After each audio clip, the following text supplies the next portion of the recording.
जो कुरान है उस सत्र का ज्ञान वो सही है, लेकिन उसमें ना पवित्र गीता में, ना पवित्र वेदों में, ना पवित्र कुरान शरीफ में, ना पवित्र बाइबल में उस पूर्ण परमात्मा की पूर्ण जानकारी नहीं है। उसके लिए ऑप्शन छोड़ रखा है। पवित्र श्रीमद् भगवद गीता अध्याय नंबर 4 के श्लोक नंबर 34 में, पवित्र यजुर्वेद अध्याय नंबर 40 के मंत्र नंबर 10 में, और पवित्र कुरान शरीफ के सूरत फुरकानी 25 आयत नंबर 52 से 59 में ये स्पष्ट कर रखा है कि वेद ज्ञानदाता, गीता ज्ञानदाता और कुरान शरीफ का ज्ञानदाता कह रहा है कि वो अल्लाहु अकबर यानी वो पूर्ण परमात्मा तो कोई और है जिसने 6 दिन में सृष्टि रची, 7वें दिन तख्त पर जा बैठे, जो सबका उत्पादक है। उसके विषय में कोई तत्वदर्शी संत से पूछो तो वो ज्ञान जो तत्वदर्शी संत बतावेगा वो ना कुरान में है, ना वेद में है, ना गीता में, ना पवित्र बाइबल में।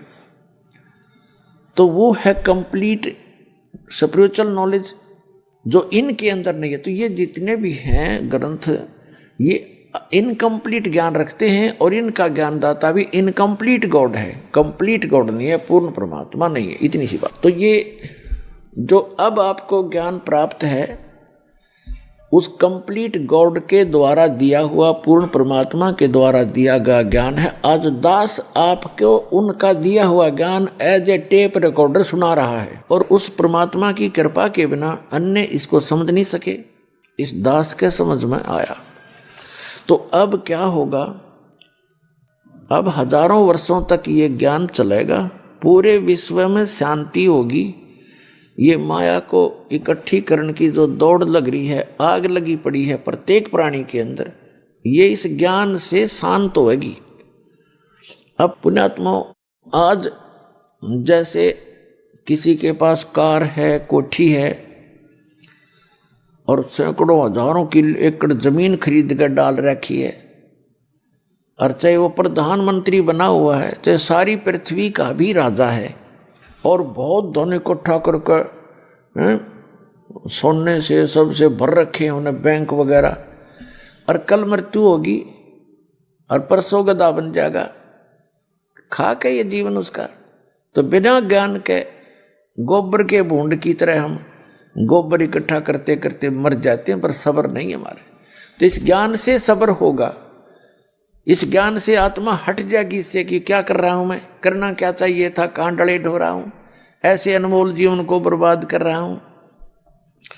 तो ये एक बार पूरे विश्व में अब शांति होगी। सभी जल रहे हैं, किसी को सब्र नहीं और कोई सुखी नहीं।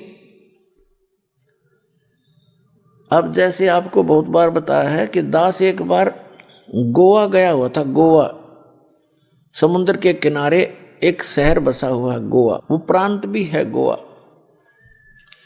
तो वहां क्या देखा, वहां एक सत्संग किया था हमने, और जहां सत्संग स्थल था, सत्संग के बाद घूमने के लिए हम, साथ ही समुद्र था, तट समुद्र का, वहां चले गए। वहां क्या देखा, फॉरेनर यानी विदेशी स्त्री पुरुष वहां उसके साथ साथ रेत में अपने बिछा बिछा के बस्तर या कोई वैसे लेटा हुआ था, रेत में लेटे हुए थे, एक अंडरवियर में पैर के, और उनसे बात की।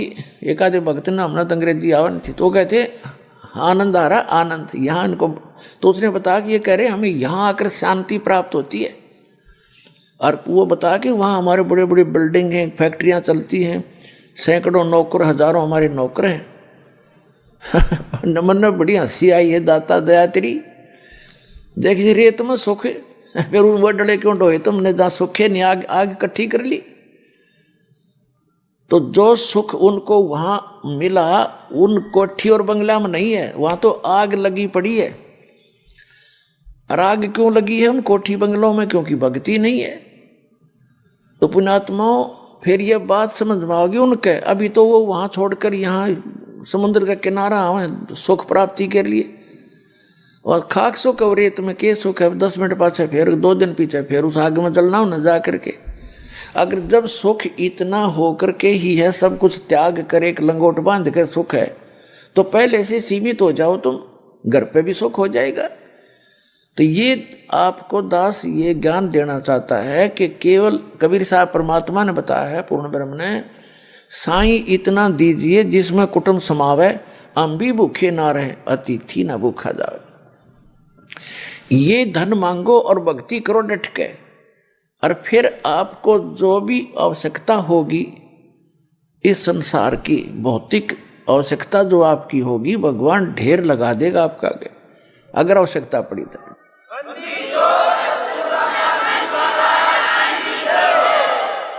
अब जो दास कंसेप्ट क्लियर करना चाहता है कि द्रौपदी का चीर बढ़ा, उसको समझाने के लिए आपको ये भूमिका बना रहा है दास। तो क्या होगा कि अब हजारों वर्षों तक ये सत भक्ति, ये यथार्थ भक्ति मंत्र आप जाप करा करोगे, आप चले जाओगे फिर सतलोक में। जो लास्ट के व्यक्ति होंगे, क्योंकि प्रत्येक यहाँ काल की व्यवस्था है, समय आने पर उसमें बुराई घर करना शुरू कर देती है। 1000 वर्ष तक तो ये प्योर चलेगा और अरबों खरबों की संख्या में भक्त मुक्त होंगे, सब सतलोक चले जाएंगे।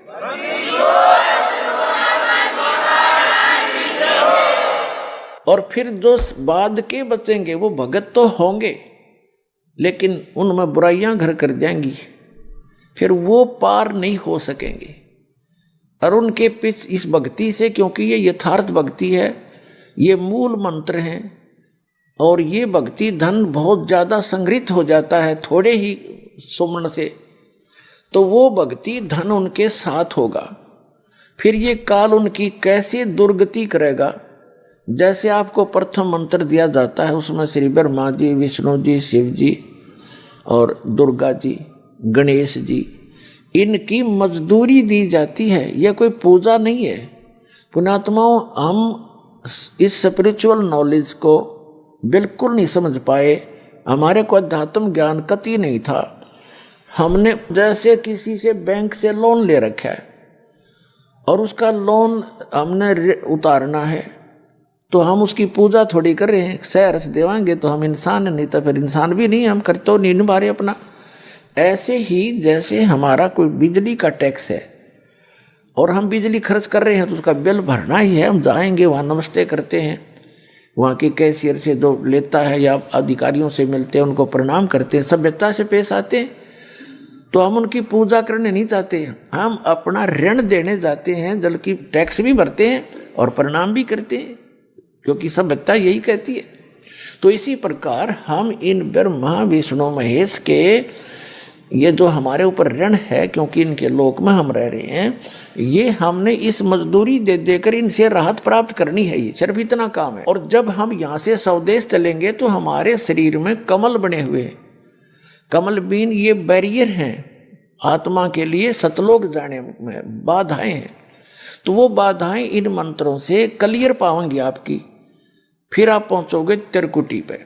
हमारे शरीर में कमल हैं, मूल कमल है, जैसे बैकबोन है रीढ़ की हड्डी, इस ये जा करके लास्ट में गुदा के पास समाप्त होती है, और उस जहाँ ये एंड होता है इसका अंदर की तरफ, हमारे शरीर के अंदर की तरफ, इसके 2 उंगल ऊपर लगभग 1 इंच ऊपर एक कमल की शकल की, कमल के आकार की आंतड़ियां बनी हुई हैं।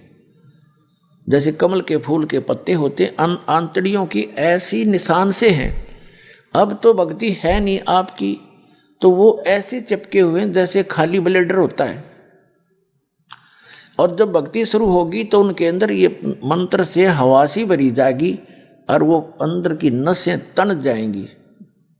जैसे गाय भैंस का सतन पहुँचने से पहले, यानी उसमें जब दूध प्रवेश नहीं होता तब से पहले वो लटकते रहते हैं, और जब बछड़ा और बच्चा छोड़ा जाता है उसको चूसने की चेष्टा करता है, वो तन जाते हैं ऐसे, तो उनमें दूध आ जाता है, उसी से तनते हैं। तो ऐसे ही वो कमल के आकार की जो छोटी छोटी सी आंतड़ियाँ हैं, इस भक्ति के मंत्र से वो तन जाती है, और अब वो ऐसे लटक रही हैं।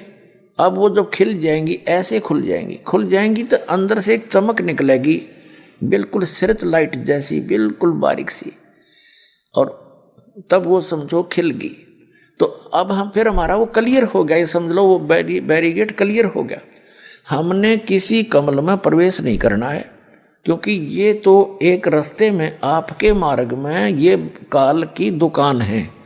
इनमें जैसे बालक है, माँ बाप ने भेजा जा बेटा खेत में रोटी देकर आ, रास्ते में कोई मेला है, वो कहीं मदारी रीछ न चाह रहा है, कोई गाने गा रहा है, कोई चाट बेच रहा है, कोई खिलौने बेच है, तो वो बच्चा यदि उन खेलों को देखने लग गया तो वो वही खड़ा रह जाएगा और उस काम से वो नहीं पहुंच पाएगा। तो घर वाले गढ़ेंगे उसने, तो भेजा था कहाँ, वहाँ भूखा मरा, तू यहाँ बकवाद कर रहा। तो इस प्रकार हमने मार्ग में चलते समय उनको नहीं देखना है, अपना जो कर्तव्य है उनका टैक्स क्लियर पाओगा आपका। परमात्मा साथ रहेंगे इस दास के रूप में। जब आप यहाँ से चलोगे आपका अकाउंट कराता चलेगा।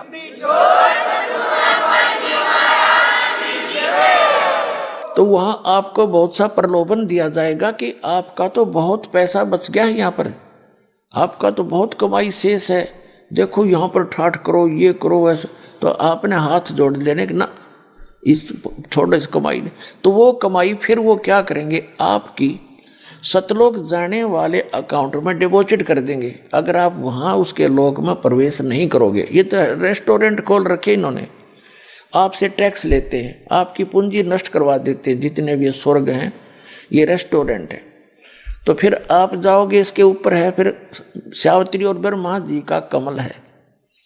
अब जैसे ये चैनल होते हैं ना, टीवी में चैनल होते हैं, तो कार्यक्रम तो कहीं और हो रहा है और हम देख रहे हैं टीवी पे। अब जैसे आजकल बिजनेस भी हो रहा है, इंटरनेट से हो जाता है, ऐसे ही समझो। तो वो कहीं और है मार्केट, लेकिन इंटरनेट से आजकल बिजनेस के भी लेन देन हो करके सौदा बेचा और परचेज हो रहा है, ऐसे ही समझो तुम।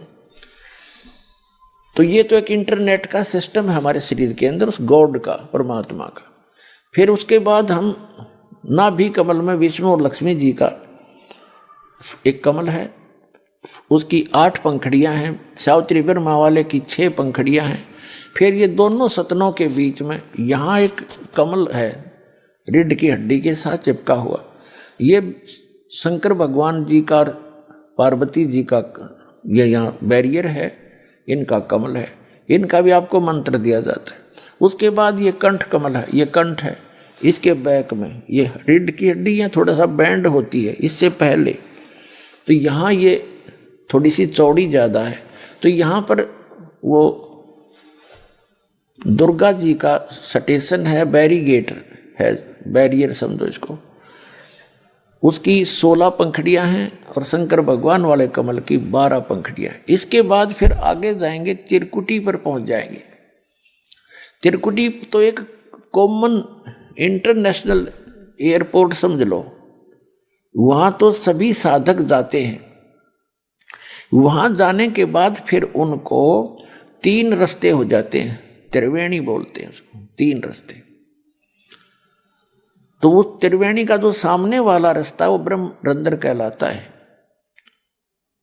बीच वाला वो किसी से नहीं खुलता, वो केवल इस दास से प्राप्त मंत्र से, जो परमात्मा कबीर जी ने दिया है, उससे ही खुल सकता है, सतनाम से। तो जो सारा कुछ दास जो बताना चाहता आपको कि फिर क्या होगा, जो पार नहीं हुए वो क्या करेंगे, उनके ये मंत्र बच जाएंगे, कमाई उनके साथ होगी, पार वो हुए नहीं। अब जैसे कोई व्यापारी है और पैसा लेकर पैसा कमा लिया उसने और फिर पड़ गया गलत आदत में, तो जितनी कमाई करी थी होटलों पे, बदमाशी में, फिल्म देखने में, ठाठ करने में बर्बाद कर देता है। तो जो भक्त यहाँ रह जाएंगे उन्हीं में से ये काल ऊपर स्ट्रोक करेगा। इसने इस ब्रह्मलोक के अंदर एक ब्रह्मांड में ब्रह्मलोक बना रखा है। ब्रह्मलोक में एक इंद्र, महाइंद्र का लोक है, महाइंद्र, उसको महास्वर्ग बोलते हैं। उससे आगे है फिर नकली सतलोक, नकली अलखलोक, नकली अगमलोक और आगे डुप्लीकेट अकय लोक, अनामी लोक बना रखे। तो इन पुण्यात्माओं को जिन्होंने सतनाम का जाप कर प्राप्त है और वो पार नहीं हुए, और सार नाम भी प्राप्त है, वो पार नहीं हुए, क्योंकि पार तो कोई गलती कर दी उसमें भी रह जाओगे तुम, बेशक तीनों नाम प्राप्त हो गए। तो उनको फिर जो सार नाम प्राप्त है उनको अकय लोक में, उसमें अगम लोक में रखता है, अगम लोक में। और जो दूसरा सतनाम तक प्राप्त हैं वो अलख लोक और उस सतलोक में उनकी कमाई के आधार से रखता है, यहाँ नकली सतलोक अलख लोक में। और फिर वहाँ से भी उनके फिर पुण्य बच जाते हैं, उनको फिर ये क्या करता है, उन्हीं आत्माओं में से, जैसे ब्रह्मा जी की मृत्यु होगी, जब इसके 100 वर्ष पूरे हो जाएंगे तो दूसरा ब्रह्मा उत्पन्न करके दुर्गा के संयोग से अपने पुत्र रूप में ये उस स्थान पर उसको कोमा में रखता है, उस रजोगुण प्रधान क्षेत्र में।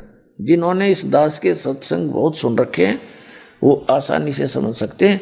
आज डिटेल नहीं बताऊंगा, आज दास दूसरे उद्देश्य सत्संग का वो अन्य है, उसकी भूमिका बना रहा हूं।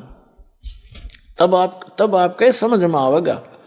नहीं तो आज तक आपने उआबाई सुन रखी है, तत्व ज्ञान किसी से बताया नहीं। सब जो है ना एंड बैंड मार करते, हमारा अंतःकरण खराब कर डाला, हमें विद्वान बना दिया नकली। अब परमात्मा का सच्चा ज्ञान आता है तो 36 मन में पता नहीं कितने ऑब्जेक्शन खड़े हो जाते हैं, ऐसा नहीं वैसा नहीं। और पहले जो आप बकवाद सुन रहे थे उसमें क्या, वो कहाँ से आधार था आपका, वो सारा सच्चा मान रखा आपने। और ये प्रमाण के साथ दिखाता है दास। एक पॉइंट को कंसिडर क्लियर करने के लिए 6 प्रमाण दिखाता हूँ और फिर भी मन बकवाद करता है। तो मन तो ये काल है, इसकी नहीं सुनना। अब परमात्मा की बात पर अमल करना, आपका कल्याण होगा।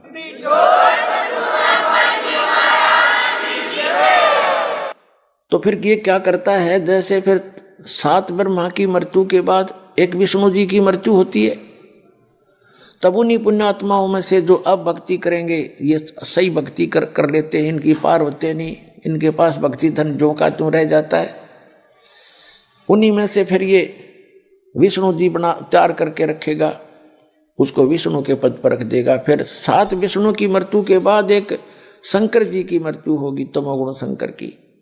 तो तब तक ये एक और अन्य उन्हीं पुण्यात्माओं में से अपना पुत्र रूप में शंकर तैयार करके रख लेता है। और उन पुण्यात्मा जो वर्तमान में ब्रह्मा विष्णु महेश बने हैं, ये आगे 84 लाख योनियों में चले जाएंगे। उसके बाद फिर ये कहाएंगे स्वर्ग में आएंगे, ये पुण्यात्मा ब्रह्मा विष्णु महेश स्वर्ग में इनके रहे खये जो पुण्य है वहाँ समाप्त करेंगे। उसके बाद पृथ्वी पर आकर ये राजा बनेंगे।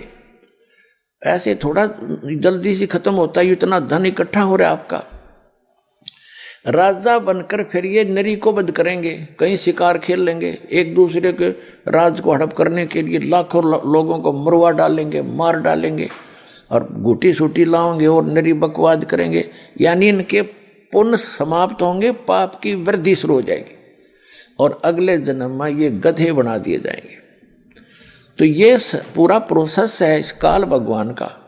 परमात्मा ने दास को अकल दी, बुद्धि दी, और अब आपको चाहता हूं कि मास्टर बना दूं, आप मार ना खाओ, किसी की बहकाई में नहीं आओगे, ऐसा तैयार कर दूंगा यदि विश्वास रखोगे तो फिर क्या होता है, उन्हीं पुण्यात्माओं में से कोई जैसे द्रौपदी बनती है, कोई किसी सत्र पर आती है, कोई कुंती बनती है, अच्छी आत्माएं होती हैं ये। तो ऐसे अब दास जिस स्थान पर आपको लाना चाह रहा था अब पहुंचे हैं। जैसे ये परमात्मा इतना दयालु है, कहते हैं जो जन मेरी शरण है ताका हूँ मैं दासे, गेल गेल लाग्या फिरूं जब तक धरती आकाशे। एक बार भी कोई पुण्यात्मा मेरी शरण में आ गया, मेरा बच्चा बेटा या बेटी, कहता उसको मैं फिर छोड़ दूँ नहीं, उसके साथ रहूँगा, उसके पीछे पीछे फिरता रहता हूँ जब लग धरती आकाश, यानी जब तक ये कयामत आवेगी या प्रलय होएगी जिसमें पृथ्वी का भी नाश हो जाएगा, तब तक मैं उसके साथ रहूँगा और उसको चाहूँगा, कोशिश करूँगा कि निकल जा जल्दी सी। हम कहाँ गलती खाते रहे, सतयुग त्रेता द्वापर में भक्ति सभी करती है आत्मा। ये तो अभी नास्तिकता पनपगी, जैसे पूरा चीन नास्तिक हो गया, रूस नास्तिक हो गया, और अब भारत का नंबर था। जब ये भक्ति शुरू ना होती 100 वर्ष के बाद भारत भी कंप्लीट नास्तिक हो जाता, क्योंकि इतने नकली पंथ चल पड़े, इनसे लाभ कुछ हो नहीं रहा, सभी थक चुके, ना कोई सुख हुआ, ना आध्यात्मिक लाभ ना भौतिक लाभ होता। तो अब कुछ दिनों में ये सभी नास्तिक हो जाते, कुछ ना रखा भगवान भगवान में। तो यही कारण था कि जैसे चीन पूरा महात्मा बुद्ध को मानते थे और उनके पूर्वज जो थे उनके न्यायी बन गए, उनके द्वारा बताई सब क्रियाएं करते थे, उससे कोई उनको तो लाभ हुआ तो नहीं, लेकिन पूर्व जन्म के ओपन कर्मी थे उनसे लाभ होता रहा। तो वो ये सोचा करते थे कि हम जो साधना कर रहे हैं उससे लाभ हो रहा है। उसके बाद जो उनके वंशज फिर और आगे आए, वो भक्तिहीन प्राणी थे, साधना वही करते थे जो उनके पूर्वज करते थे, उनको कोई लाभ हुआ नहीं, साधना से होना ही नहीं था, क्योंकि चार्जर ठीक नहीं था, वो मंत्र सही नहीं थे। तो फिर बाद वाला ने न्यों सोच दिया कोई भगवान भगवान नहीं है और ये सब बकवाद बंद करो। तो उन्होंने कंप्लीटली बैन लगा दिया, राम की चर्चा नहीं करनी। तो यही भारत का दशा होती, क्योंकि भारत दो एक यूनिवर्सिटी है अध्यात्म मार्ग की, सदा से ये स्थान ऐसा है। भारत कोई अलग नहीं है विश्व का, विश्व सारा एक ही है, लेकिन ये स्थान विशेष है उस परमात्मा का, जहाँ वो आते हैं विशेष भक्ति प्रदान करते हैं। सतयुग त्रेता द्वापर तक हमारे पूर्व जन्म के पुण्य हमारे साथ चलते रहे, क्योंकि जो दास बता रहा आपको, कलयुग के अंदर ये भक्ति होती है, फिर ये ऊपर चले जाते हो, वहाँ अपने स्वर्ग में महास्वर्ग में पुण्य खत्म करके फिर सतयुग में जन्म लेते हो पुण्यात्माएं। अब सतयुग त्रेता द्वापर तक उनके पुण्य काल बार बार जन्म देकर उनको नष्ट करवा देता है, और वो पहले साधना कर रहे होते हैं वो शास्त्र विरुद्ध। तो उससे भी उनको ये लगता है कि हम जो ये साधना कर रहे हैं इसी से लाभ हो रहा है, या भूल थी उनकी। अब जैसे पुण्यात्माओं यहाँ परमात्मा की वाणी में आया है कि बेसम पिता और द्रोणाचार्य ये कर्ण से बाणों मारे और महाभारत में टटीरी के रखे, वहाँ घंटा टूट पड़ा रे। अब जैसे एक टटीरी पक्षी थी, वो पिछले जन्म की पुण्यकर्मी प्राणी थी, और परमात्मा पक्षी रूप में भी पुण्यकर्मी प्राणी जो अपने मनुष्य जीवन का जो संस्कार पूरा करके पशु जुनी में भी चली गई थी वह, तो वहाँ भी उसने पुकारा, उसका कोई पुण्य शेष था तो वहाँ भी रक्षा करी थी उसकी। अब वो टटेरी ना तो राम न जाने थी, ना कृष्ण ने, और ना ब्रह्मा को, ना विष्णु को, ना उसने कोई मंत्र का पता था। उसने हृदय से पुकार करी है भगवान, मैंने तो यहाँ अपने बच्चे उत्पन्न कर दिए अंडे। अरे इधर एक टटीरी पक्षी था, उसने अंडे उत्पन्न कर दिए महाभारत के उस मैदान में, कुरुक्षेत्र के मैदान में, जहाँ महाभारत होना था, युद्ध होना था कौरव पांडवों का। तो उसने अंडे उत्पन्न कर दिए, तो देखो इधर से चारों तरफ से सेना आकर इकट्ठी होने लगी। तब उसने पुकारा, हे भगवान मेरे बच्चों की रक्षा करिए। तो परमात्मा ने इंद्र के हाथी का घंटा टूट गया, 88,000 मन बताते, 88,000 मन का, और वो अंडों के ऊपर आकर टिक गया, बीच में अंडे सुरक्षित। कहते अग्निबाण छूटे, वहां पर ना जाने कितनी जनता मर गई, और कति अग्निबाण वहां चले, नो आग सी लगी थी। 18 अक्षौणी सेना, 11 कौरवों की और 7 पांडवों की, 7 करोड़ अक्षौणी, तो 18 करोड़ सेना कटका मर गई, लेकिन टटीरी के अंडों को कोई आंच नहीं आई। तो अब कोई नो सोचा कि जो वह भक्ति करे थी, उसने रामकृष्ण का भी ना पता था, हृदय से पुकारा, तो उसका जो पूरा संस्कार था उसको भी वो पूर्ण परमात्मा ही देता है। श्रीमद् भगवत गीता अध्याय नंबर 15 के श्लोक नंबर 16 और 17 में 3 पुरुष हैं। एक सरपुरुष, ये तो ब्रह्म है जो स्वरूपी निरंजन काल 21 ब्रह्मांड का स्वामी, और अक्षर पुरुष है, ये 7 संघ ब्रह्मांड का मालिक है, ये भी इनकम्प्लीट गॉड है। और उत्तम पुरुष है तू अन्य, गीता जी के 15वें अध्याय के 17वें श्लोक में, उत्तम पुरुष है तू अन्य परमात्मा इति उदाहरते, ये लोग तेरम अविश्य विभ्रति अवैश्वर है। उत्तम पुरुष तो इन दोनों से सरपुरुष अक्षर पुरुष है, कोई और है, और वही तीनों लोकों में प्रवेश करके सबका धारण पोषण करता है, और वही वास्तव में अविनाशी है, वही परमात्मा कहने योग्य है। तो वो कौन है? वो परम अक्षर ब्रह्म है। 8वें अध्याय के प्रथम मंत्र में अर्जुन ने पूछा कि आप जी ने 7वें अध्याय के 29वें मंत्र में श्लोक में गीता जी में जो तत्ब्रह्म की बताया है, वो तत्ब्रह्म को जानकर सारे अध्यात्म से परिचित व्यक्ति और सभी कर्मों से परिचित व्यक्ति केवल जरा और मरण से, बुढ़ापे के दुख से और मृत्यु के इस कहर से बचने के लिए, छूटने के लिए प्रयत्न करते हैं। जो उस तत्ब्रह्म को जान चुके होते हैं वही यहाँ की कोई वस्तु की डिमांड नहीं करते। तो अर्जुन ने पूछा 8वें अध्याय के प्रथम मंत्र में, फिर किम तत्परम, वो तत्परम कौन है, क्या है? 8वें अध्याय के 3रे श्लोक में गीता ज्ञानदाता ने कहा कि वो परम अक्षर ब्रह्म है।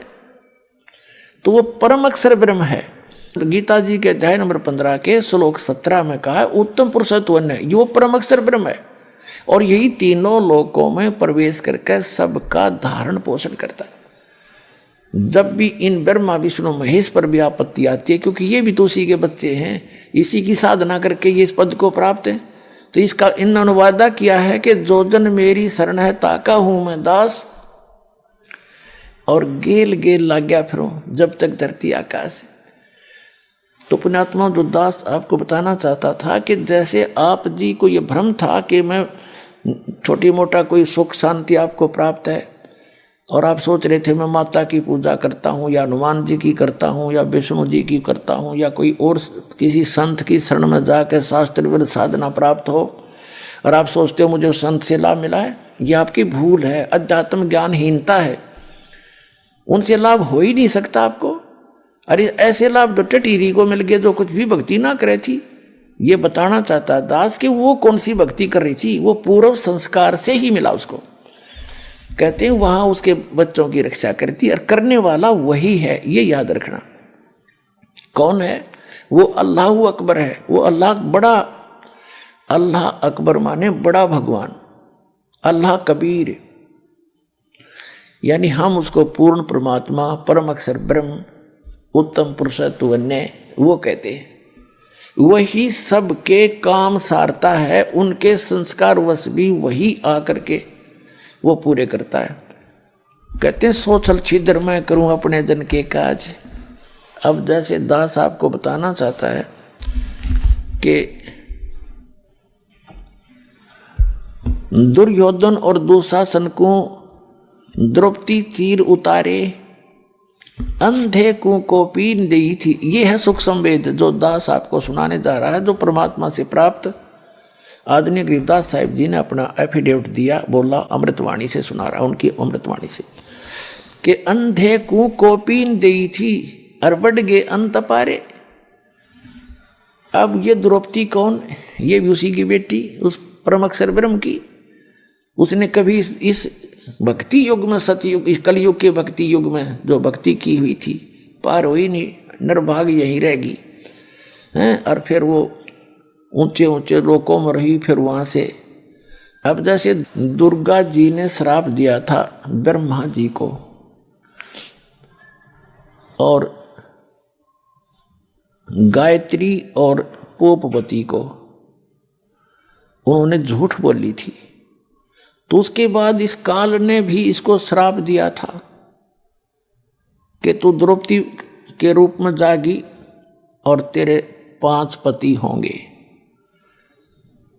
जैसे ब्रह्मा जी को तो श्राप दे दिया था दुर्गा ने कि तेरी पूजा जग में नहीं होगी और तेरे जितने भी अनुयायी होंगे उनको अध्यात्म ज्ञान तो होगा नहीं, लोग उनको ब्राह्मण पंडित समझा करेंगे और वो लोग दुनिया को ठग ठग खावेंगे, अपना कर्म बिगाड़ेंगे और तेरे जैसे झूठे होंगे। ब्रह्मा जी ने एक झूठ बोल दी थी कि मुझे भगवान मिल गया। उसकी गवाही दे दी थी गायत्री और पोपवती, 2 लड़कियों ने। तो गायत्री को श्राप दिया था कि तू गाय के रूप में जन्म लेगी और तेरे कई सांडपति होंगे, कई बैलपति होंगे। पोपवती को दिया था श्राप के तू एक गंदी स्थान पर उत्पन्न होने वाली जड़ी बूटी बनेगी। तो फिर उसने श्राप दिया ब्रह्म ने, काल ने, कि तूने इनको श्राप दिया है तो अब मैं तुझे श्राप दूंगा। तू कौन होती है मेरे इस विधान में भंग डालने वाली? तो दुर्गा जी को श्राप दिया था कि तू द्रौपदी रूप में जाएगी और तेरे 5 पति होंगे। तो ये पूर्व निर्धारित, यानी पावेगा अपना कियारे, भोगेगा अपना कियारे, तो तब तक ये अपना कर्म ही पूर्व जन्म का भोग रहे होते हैं। अब पुण्यात्मा परमात्मा जो है, जैसे द्रौपदी जो है दुर्गा के लोक से आई हुई उसकी निज आत्मा है। जैसे किसी की बेटी दुखी होती है, विवाह कर दिया पुत्री का और आगे पति निकम्मा मिल गया, शराब पी और कुटे उसने, घर से बाहर खड़ी कर दे, तो माता पिता उसको सुनकर स्वयं उससे भी ज़्यादा दुखी होते हैं। तो द्रौपदी के साथ जो कष्ट आ रहे थे, तो दुर्गा जी उतनी ही पीड़ित हो रही थी, उसको ये सजा ऐसे मिली थी। लेकिन जो आत्मा दुर्गा के लोक से द्रौपदी रूप में ऊपर हुई थी, हम सभी हैं तो उस पूर्ण परमात्मा के ही बच्चे, तो उसको मालूम था कि इसके जीवन में उस परमात्मा को पता है कि ये कष्ट आएंगे, और वो उनकी एक विशेष आत्माएं होती हैं पुण्यात्माओं। जैसे एक सम्मन नाम का मनियार था, उस समय परमात्मा आए हुए थे काशी में, एक सतगुरु का रोल कर रहे थे। अपने सतगुरु की इज्जत बचाने के लिए उसने अपने बच्चे की गर्दन भी काट दी थी। तो परमात्मा ने फिर उसको जीवित कर दिया उसके सामने, लेकिन उसका भाव देखा उसने, नूना था, छोरा मरो चाहे जीवो लड़का, वो तो उद्देश्य नहीं था अपने गुरुदेव की मेहमानी में कोई फर्क ना आ जा। तो वो सारी जाने कहते नुकते ऊपर रीत जाएगा रे, करोड़ कर्म जल जहाँ तुम्हारे। तो वो विशेष आत्माओं में होती हैं भगवान के दरबार में। ठीक है, जो जैसा कर रहे हो भक्ति वो तो लाभ देगा ही देगा, लेकिन वो विशेष आत्मा में होती हैं जो पार ना हो पाती फिर भी, तो उनमें से एक द्रौपदी थी। ऐसी आत्माओं में से जो परमात्मा के नाम पर कभी उसने सैक्रिफाइस किया था। तो ऐसी आत्माओं को विशेष आत्माओं में गिना जाता है। तो उनको मालूम था मालिक को कि इसके ऊपर ऐसा पहाड़ टूटेगा, इसको नगन करेंगे, ऐसा ऐसा इसके प्रारब्ध में। उससे पहले ही उससे ऐसा पुण्य करवा दिया। एक अंधा महात्मा था, और वो क्योंकि परमात्मा आते हैं और सत भक्ति वही बताते हैं, कभी भी आ जाते हैं वो और किसी रूप में, जैसे साधु संत के रूप में, और ऐसी विशेष आत्माओं को वो ज्ञान देते हैं, उनको भक्ति बता देते हैं, वो साधना करने लग जाते हैं। जैसे कहीं पर भी प्रकट हो जाते हैं साधु रूप बना के, बहुत से प्रमाण हैं उन महापुरुषों को मिले, गरीबदास जी को मिले, साधु रूप में आके भक्ति बता गए, और नानक साहिब जी को मिले, गुरु नानक को मिले, एक संत रूप में आकर के और सत भक्ति बता कर चले गए। ऐसे ही वो परमात्मा आए और उनको उस अंधे महात्मा को, उस अंधे भगत को साधना बता दी, वो अपना भक्ति करने लग गया। अब पुण्यात्मा जैसे एक सुदर्शन नाम के सुपच थे, सुपच माने शेड्यूल कास्ट में, वाल्मीकि के घर जन्म था उनका, और वो परमात्मा जैसे द्वापर युग में स्वयं भी आए हुए थे करुणामय नाम से।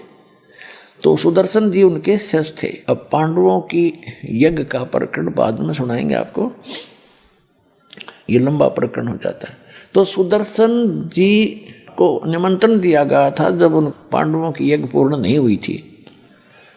तो सुदर्शन जी ने उसको कह दिया था, भीम जो निमंत्रण देने आया था, कि भी तुम्हारी यज्ञ में मैं नहीं जा सकता, क्योंकि तुमने तक घोर पाप कर रखा, करोड़ों आदमी मार डाले हैं, करोड़ों बहन विधवा होगी, कई करोड़ बच्चे अनाथ कर दिए, तुम तो रक्त सना राज्य कर रहे हो, तुम्हारे घर का अन्न जो खाएगा सीधा नरक जाएगा।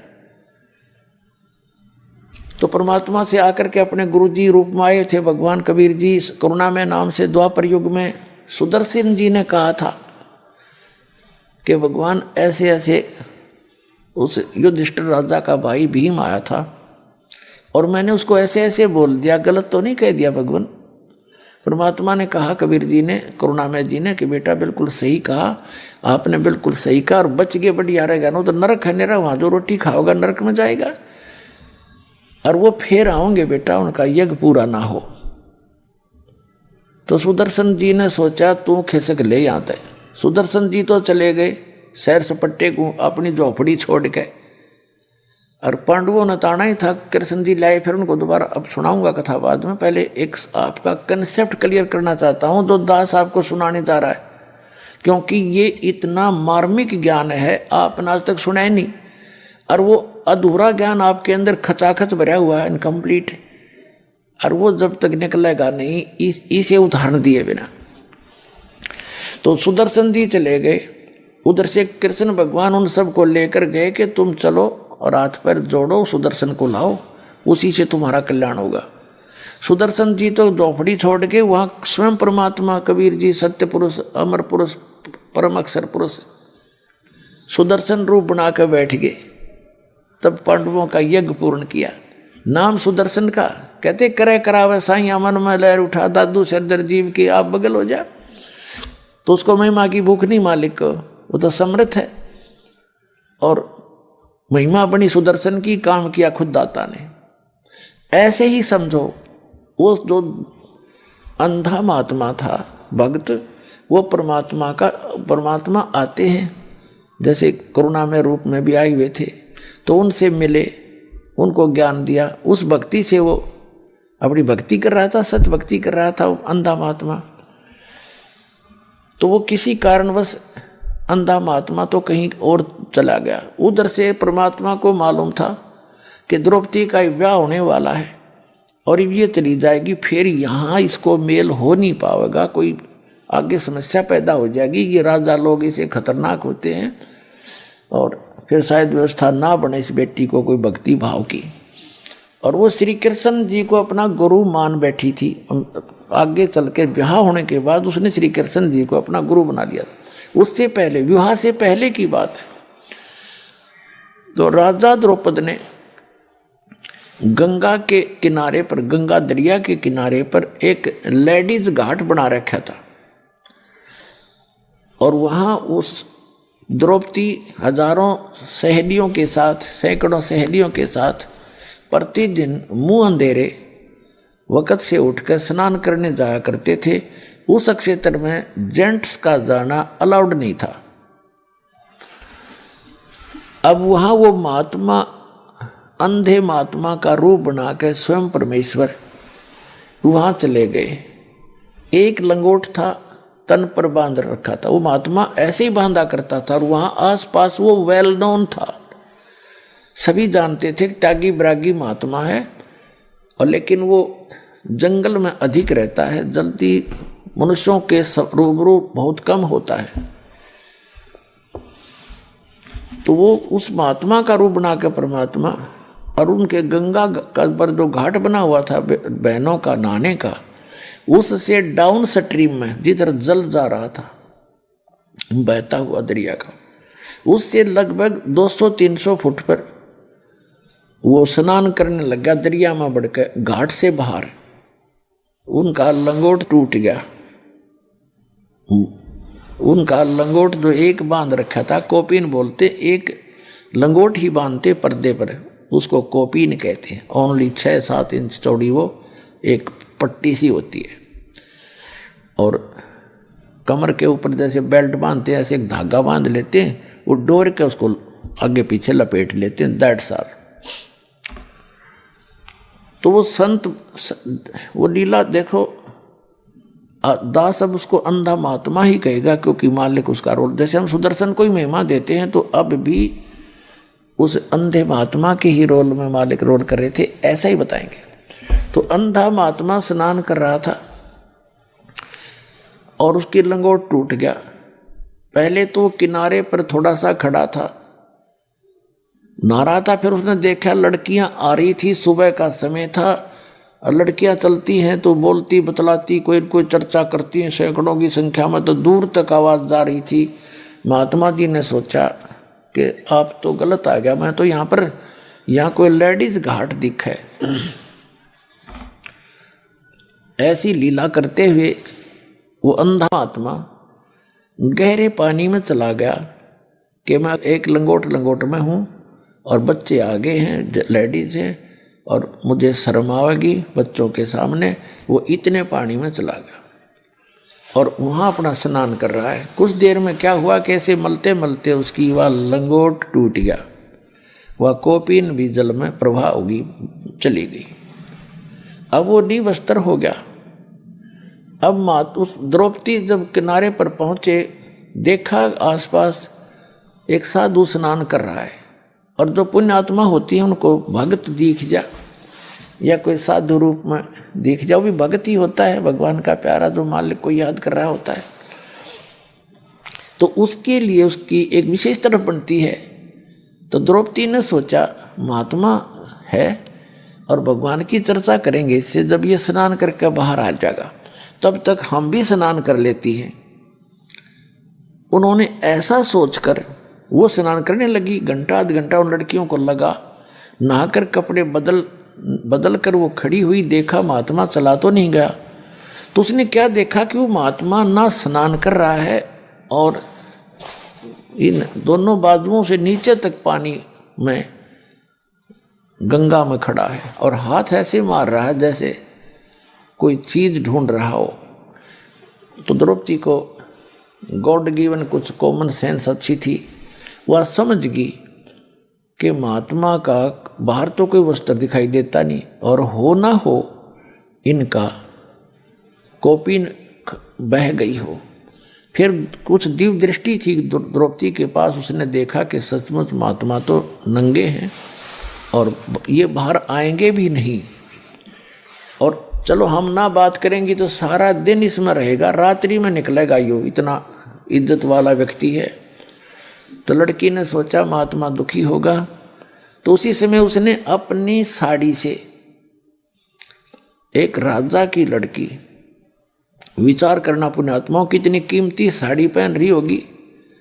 हम अपने बच्चों को, चाहे मजदूर हैं हम, अपने बच्चों को अच्छे अच्छे कपड़े पहनाते, अपने औकात से भी अच्छे। तो राजा की लड़की की कितनी कीमती साड़ी होगी और उसके साथ कितनी नौकरानियां भी थी। अपना परमात्मा कहते हैं लोभ करे तो ऐसा करे। बैराग नाम है त्याग का 5-25वां। जैसे अब हम लोभ करते हैं, लालच करते हैं, बेईमाना करते हैं, माया जोड़न का दूसरों को धोखा देके, और फिर लोभ करे, बेईमाना करे कि मैं सेवा करूं, मैं दान घड़ा करूं, दूसरे से भी ज़्यादा सेवा करूं, वो बेईमान ना करे। जैसे द्रौपदी ये भी कह सकती थी अपनी बांदी को, नौकरानियों को, कि इनको कपड़ा डाल दे। वो साड़ी की साड़ी डाल देती। उसको मालूम था नौकरानियों को, एक साड़ी रानी के कहने से, राजा की लड़की के कहने से दूंगी तो मुझे 10 देगी जाते ही। लेकिन उसने वो भी चांस उनको नहीं दिया। द्रौपदी ने स्वयं अपनी साड़ी का एक बिल्हात, एक गट बोल रहे हैं ना पंजाबी में, हिंदी में बिल्हाट देसी भाषा, यानी 9 इंच के लगभग साड़ी पाड़ी अपनी और उस पानी में बहा दी। अब महात्मा का हाथ लग जाएगी, हाथ ऐसे मार ही रहे थे वो पानी में। तो क्या देखा, वो नहीं लगी, हाथ साइड से निकल गई। उसने फिर दूसरी टुकड़ा पाड़ा, फिर छोड़ दी, वो भी साइड से निकल गई। तीसरा 7, 8, यानी ये देखो दो टुकड़ों में कितनी 1.5 फुट साड़ी गई लगभग, और 7, 8 ऐसे फाड़ फाड़ के पानी में बहा दी। तो थोड़ी ही टुकड़ा बचा एक साड़ी में थे। तब उसने सोचा कि ये तो बात नहीं बनेगी। एक लंबी लकड़ी लाई उठा कर जंगल से, लंबी, और उसके कौपीन लपेट दी। कौपीन आकार की साड़ी का कपड़ा लपेट के और धीरे धीरे जाकर जहाँ महात्मा हाथ मार रहा था उसके निकट कर दी। तो उस महात्मा के हाथ लगी। हाथ लगते ही उसने देखा, भगवान का शुक्र मनाया, ये भगवान बड़ी दया करी आपने, दाता आप तो इसमें दरिया में भी मेरी इच्छा पूरी कर दी। फिर उसने सोचा था कोई वैसे स्वाभाविक कपड़ा आ गया होगा, चीथड़ा पाटा हुआ कोई कतरसी। फिर उसने देखा कि नहीं, ये तो बहुत कीमती साड़ी है और साड़ी का टुकड़ा प्रॉपर वैसे किसी ने भेजा है। तो कोई बहन बेटी ने, इन्हीं में से किसी ने दया करी है। तब आशीर्वाद दिया उसने कि हे बेटी, आज तने मेरी इज्जत राखी, मेरा पर्दा रखा, भगवान तेरी इज्जत रखे और तने घणाए देवे। कहते साधु बोले सहज सुबह, और जो चावे सो कर दे। अब जब तो उस लड़की का को नहीं ध्यान रहा कि एक टुकड़ा साड़ी का दिया था, उसको तो अनगिन साड़ियाँ पड़ी थी। लेकिन जब उसका विवाह हो गया उस लड़की का, द्रौपदी का, और पांडव जो है राज हार गए जुए में कौरवों से, और अंत में चाल खेली। क्योंकि एक दिन द्रौपदी ने, राजा युधिष्ठिर ने उसका शीशे का महल बनाया था, शीश महल, उसमें शीशे लगा रखे थे। और दुर्योधन को आमंत्रित किया। तो द्रौपदी आई थी पानी का घड़ा भर के अपना नीचे से ऊपर महल में, बाहर से वहीं से साथ में कुएं होते थे राजाओं के, और उधर से दुर्योधन आ रहा था। दुर्योधन की टक्कर लगी शीशे में, शीशे की दीवार थी, वो नदी के पारदर्शक थी, उसने दिखा को ना और अच्छी तरह गिर गया जड़ाम देसी। द्रौपदी हंसन लगी। एक तो उसने मजाक किया था एक देवर समझ के, और कहा था कि अंधों की संतान अंधी ही होती है। और यहाँ परमात्मा ने निर्णय दिया है सुख संवेद में, उस कबीर भगवान ने कहते हैं साधु साधु सजन और सोना गोल्ड ये टूट जुड़े 100 बार, और दुर्जन और पाका कलश एक धक दरार। कितना अनमोल उदाहरण दिया परमात्मा ने कि जो सजन व्यक्ति होते हैं उनकी कहा सुनी भी हो जाती है, लेकिन कुछ दिनों के बाद ऐसे हो जाते हैं जैसे कभी झगड़ा हुआ ही नहीं था, कोई मलाल नहीं रखते। संत और सजन, साधु भगत और सजन यानी जेंटलमैन, और सोना गोल्ड उसने कितना तो तोड़ के और फिर दोबारा किसा ही बना दे वैसा ही बन जाता है, उसमें निशान भी नहीं रहता, उसी तरह जुड़ जाता है। और नीच आत्मा नकमी आत्माएं एक के बात में इतना दूर हो जाती हैं, इतना जुल्म तोल देते हैं, इसने न्यों कर दूंगा, इसको मार डालूंगा, वो दुमस्तार देता है। वो कहते दुष्ट इंसान होते। और पक्का घड़ा एक के धक्के में दरार हो जाती है, दोबारा नहीं मिल सकता, चाहे 100 ट्राई कर लो। उसको मिलाओगे तो और तरह का हो जाएगा, उसका सिमट ला के थोड़ी बहुत की तो जोड़ जुगाड़ कर लेते हैं, तो वह चीज़ नहीं रहती इसमें, वो बकवास न्यारी दिखेगी। तो यहाँ कहते हैं दुर्जन संत सजन और सोना टूट जोड़े 100 बार, और दुर्जन निकमी आत्मा और पाका कलश एक के धक दरार। एक के धक्के मानो एक के बात में वो इतने दुष्ट बन जाते हैं। तो दुर्योधन उस दुर्जनों में से था। द्रौपदी ने सिंपल सी बात मजाक में कहा था, क्योंकि धृतराष्ट्र अंधा था, धृतराष्ट्र के पुत्र थे दुर्योधन, उसने मजाक में कह दिया कि अंधे होते हैं, अंधों की संतान अंधी ही होती है। इससे बात का दुख मान गया, अकांड दे टाइम इसकी बेइज्जती करूंगा और दिखाऊंगा इसको झटके। उस दृष्टिकोण से, उस अपनी दुष्टता के आधार से युधिष्ठिर से कहा कि तू द्रौपदी को दाव पर लगा दे, हो सकता तेरा सारा राज ही आ जाए। द्रौपदी देखो इन लोगों की, इनके इतिहास पढ़ा करते हम, ये महाभारत पढ़ने की चीज़ है। अपनी पत्नी को दाव पर लगा दिया और हम इन तो शिक्षा ग्रहण करना चाहते हैं। युधिष्ठिर ने अपनी पत्नी यानी द्रौपदी को दाव पर लगा दिया, हार गया। अब वहीं भरी सभा में 500 पांडव बैठे हैं और भीष्म पितामह द्रोणाचार्य और कर्ण, ये 3 ऐसे महापुरुष थे, इनके मुकाबले में वहाँ कोई इतना योद्धा नहीं था तीनों के। और भीष्म पितामह तो उनका जो दादा था, और द्रोणाचार्य उनके गुरु, और कर्ण भी योद्धा वहाँ बैठे। विदुर बैठा, दुर्योधन का चाचा, पांडवों का 2 चाचा था, और 500 पांडव बैठे। एक बांदी ने जाकर बताया द्रौपदी को कि द्रौपदी आज तेरी इज्जत उतारेगा दुर्योधन, तुझे नग्न करेगा बड़ी सभा में, और तेरे को राजा युधिष्ठिर ने जुए में हरा दिया, तो वो हार गए, तेरे को दाव में लगा दिया था। तो द्रौपदी ने पूछा कि सभा में कौन कौन बैठे हैं, कि भीष्म पितामह, द्रोणाचार्य, कर्ण, चाचा विदुर, और साथ में तेरे 500 पति विराजमान हैं, और 101 वो भाई बैठे हैं, दुर्योधन और भी बैठे। तो द्रौपदी कहने लगी इतनी सभा में ऐसी गलती होती है, वहाँ इतने आदमी बैठे हों तो कैसे ऐसी बकवास कैसे कर देगा दुर्योधन, नकम्मी क्या बात करी। इतने में दुर्योधन ने भेजा दुशासन अपना भाई खिला पकड़ के उसको, द्रौपदी को ला पकड़ के जाके उसको द्रौपदी से कहा कि चल आज दिखाएंगे तेरे को हम अंधों की संतान अंधी हैं या आंखों वाली। पकड़ के बाल और घसीट के लाया द्रौपदी को, रोती चिल्लाती रही, वहां लाके खड़ा कर दिया। दुर्योधन ने कहा दुशासन हम तो अंधों की संतान हैं, अंधे हैं, हमें कुछ दिखाई देता नहीं, इसको निवस्त्र कर दे, इसकी साड़ी उतार दे। अब ज्यों ही दुशासन उसके साड़ी उतारने के लिए आगे बढ़ा तो उसने पहले तो देखा अपने 500 पतियों की ओर। उसने ये सोचा था कि ये देख लेंगे क्या, अब इनको धमका देंगे, लेकिन उन्होंने नीची गर्दन कर ली क्योंकि वो हार चुके थे, वो भी बंध गए थे वचन से।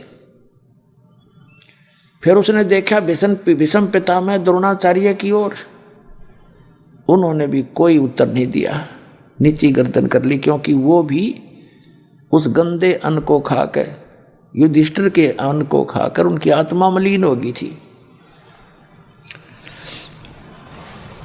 तब उस समय जब वो साड़ी उतार रहा था और परमात्मा बढ़ा रहा था, उस समय क्या हुआ कि एक था वहां भगत बीज विदुर खड़ा हुआ। विदुर ने खड़ा होकर कहा कि रे दुर्योधन, तुम किसकी इज्जत उतार रहे हो भले व्यक्ति, तुम चाचे ताऊ और तुम्हारी बहू, दुनिया तुम्हें थूकेगी, धिक्कारेगी तुम्हें, तुम क्या कर रहे हो, कुछ तो अकल ते काम ले ए भले पुरुष। कहते हैं सूक्ष्म वेद में आदरणीय गरीबदास साहिब जी ने बताया है कि विदुर कहे ये बंधु थारा और एक के कुल एक के परिवार। विदुर के मुख पर लगा थपेड़ा कि तू तो है पांडवों का चेहरा, तू तो है बांदी का जाया। और भीष्म कर्ण और द्रोण मुस्काया। अब देखो कितना निर्णायक ज्ञान दिया है सूक्ष्म वेद के अंदर, जो गॉड गिवन है, कंप्लीट पूर्ण परमात्मा का दिया हुआ, complete God given, complete spiritual knowledge.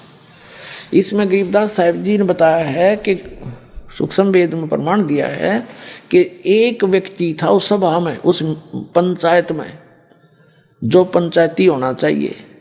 पंचायती अगर कहीं पंचायत में गया है और सत्य की बात कहे, न्याय की बात कहे, कोई नाराज रहे चाहे राजी रहे, उसकी बात को नहीं मानता है तो पंचायत छोड़कर चला जाना चाहिए, वहाँ रहने में भी दोषी हो जाता है।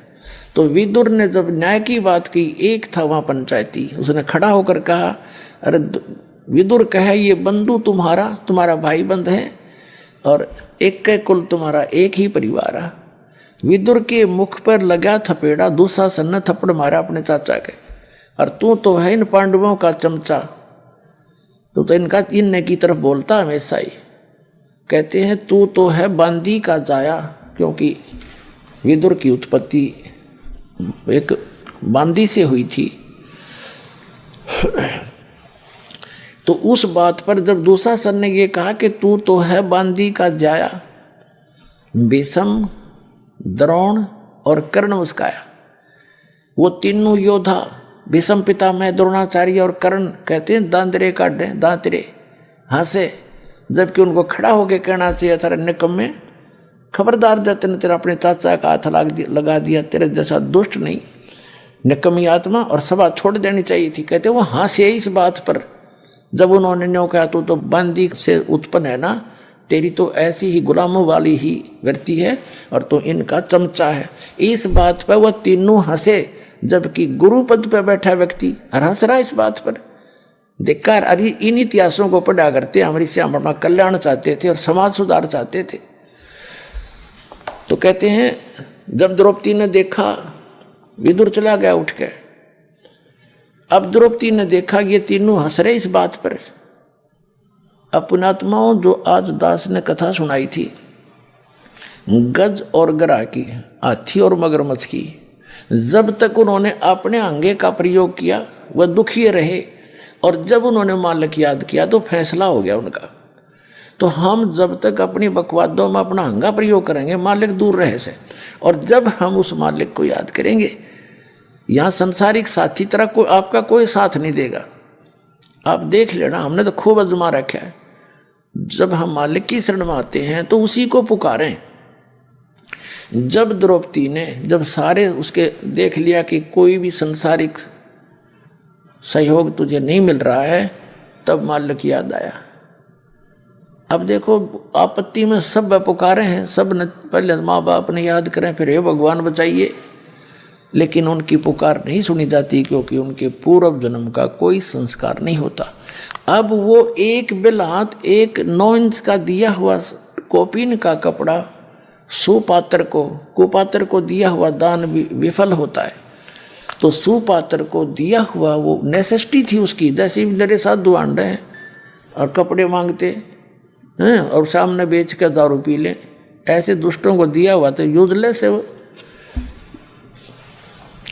तो ऐसे स्थान पर दिया हुआ पैसा उसको टुकड़ा अब कहाँ काम आया। जैसे द्रौपदी ने वहाँ से पुकारा, उसकी आत्मा की पुकार गई ऊपर धर्मराज के दरबार में।